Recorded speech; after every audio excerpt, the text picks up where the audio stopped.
The rain hammered against the windshield like 1,000 desperate fingers, each drop a plea for mercy that Marcus Holbrook couldn't hear over the thunder of his own thoughts. At 52, he'd built an empire from nothing.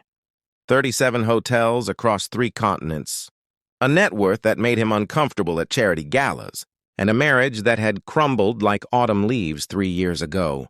Tonight, driving through the storm on this forgotten county road, he felt every bit as empty as the passenger seat beside him.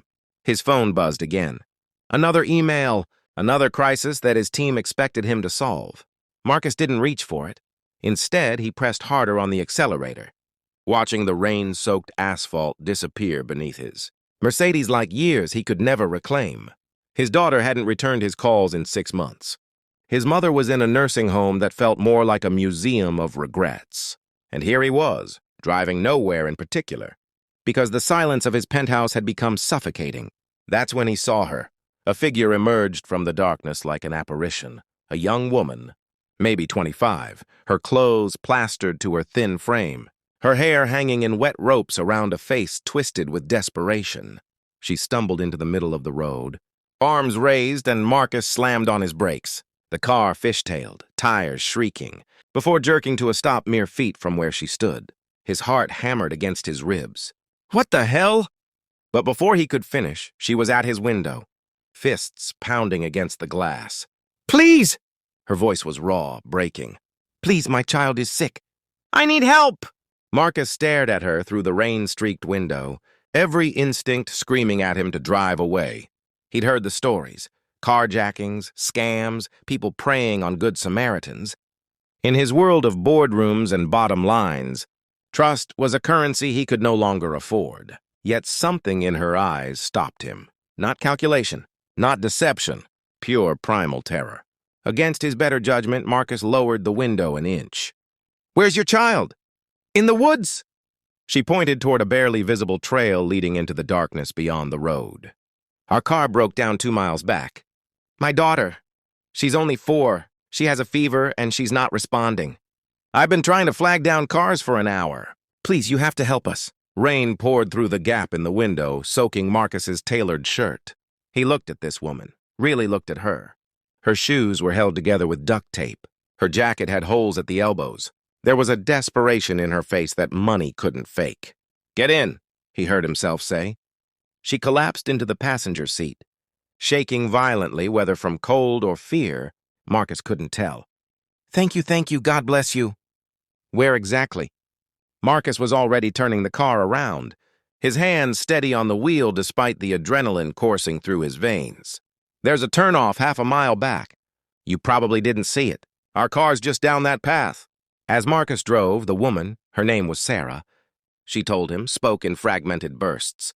Single mother. Moving to Pennsylvania for a new job. Car's transmission had given out. No cell service. Her daughter Emma had been fighting a cold, but the fever had spiked in the last hour. She's all I have, Sarah whispered, her voice breaking. Her father left when she was a baby. I've been working 3 jobs just to keep us afloat. This job in Harrisburg, it was supposed to be our fresh start. But if something happens to her... Nothing's going to happen to her, Marcus said, surprised by the conviction in his own voice. The turnoff appeared, barely more than a gap in the trees. Marcus maneuvered his Mercedes onto what could generously be called a path, branches scraping against the sides of his $80,000 car. He didn't care. For the first time in years, something mattered more than the things he owned. They found the car, an ancient Honda Civic with more rust than paint, tilted at an angle, where the path had given way to mud. Through the rear window, Marcus could see a small figure wrapped in blankets. Sarah was out of the car before he'd fully stopped, wrenching open the back door. Emma, baby, Mama's here. I brought help. Marcus followed, rain immediately soaking him to the skin. In the back seat, a tiny girl lay wrapped in what looked like every piece of clothing Sarah owned. Her face was flushed, her breathing shallow and rapid. Even Marcus, who knew nothing about children, could see this was serious. We need to get her to a hospital, now. He scooped the child up, blankets and all, ignoring Sarah's protests. Emma was burning up, her small body limp in his arms. Something twisted in Marcus's chest, feeling he'd forgotten he was capable of experiencing. They were back in his Mercedes in seconds, Sarah in the back seat cradling Emma, while Marcus drove faster than he'd ever driven in his life. He grabbed his phone, barking instructions to his assistant. "Linda, I need the nearest hospital with a pediatric emergency room from my location. And call ahead. Tell them we're coming in with a 4-year-old. High fever, possible sepsis. I don't care if you have to wake the chief of medicine. Make it happen." In the rearview mirror, he saw Sarah's stunned expression. She'd probably never heard someone command the world like that. In that moment, Marcus felt something he hadn't felt in years. Useful. Not for closing deals or maximizing profits, but for something that actually mattered. Linda called back within 2 minutes. "County General, 12 miles ahead." They were expecting them. "How long has she been like this?" Marcus asked, taking a turn fast enough to make the tires squeal. "The fever started this afternoon, but she got really bad about 2 hours ago. I tried to keep her cool, but I didn't know what else to do." Sarah's voice cracked. "I'm a terrible mother." "You're not," Marcus said firmly. "You're out there in a storm, flagging down strangers, doing whatever it takes. That's not a terrible mother. That's a warrior." 20 minutes later, Marcus pulled up to the emergency entrance. Medical staff poured out with a gurney. Emma was whisked away, Sarah running alongside, and Marcus found himself standing in the rain again, shaking. He should leave. He'd done his good deed. These people weren't his responsibility, but he couldn't make his feet move toward the car. Inside the hospital, he found Sarah in the waiting room, looking smaller than ever under the fluorescent lights. He sat down beside her without a word, and they waited together. An hour passed, then 2. Marcus ordered food from a nearby restaurant, real food, not hospital vending machine fare, and convinced Sarah to eat. They talked, filling the anxious silence. She told him about Emma's love of dinosaurs, her dream of being a paleontologist.